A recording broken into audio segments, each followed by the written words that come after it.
Welcome to Generac Product Support.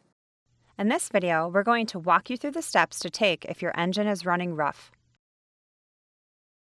These steps include making sure your unit has enough fuel, checking the fuel valve, checking the air filter, and setting the choke. First, let's make sure the unit has enough fresh fuel. If you suspect the gasoline may be stale or has water in it, drain the fuel tank and refill with fresh gasoline. To drain, we recommend using an automotive fuel siphon.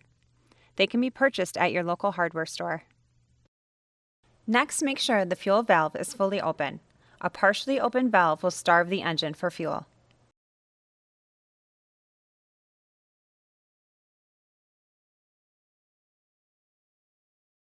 Now, let's check the air filter to make sure it's clean and that there aren't large pieces of debris blocking airflow. Clean or replace the air filter as needed.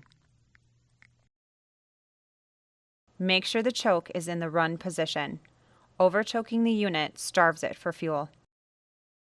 For any further maintenance or questions, please contact a certified servicing dealer or call us at 1-888-436-3722. Thanks for watching Generac Product Support.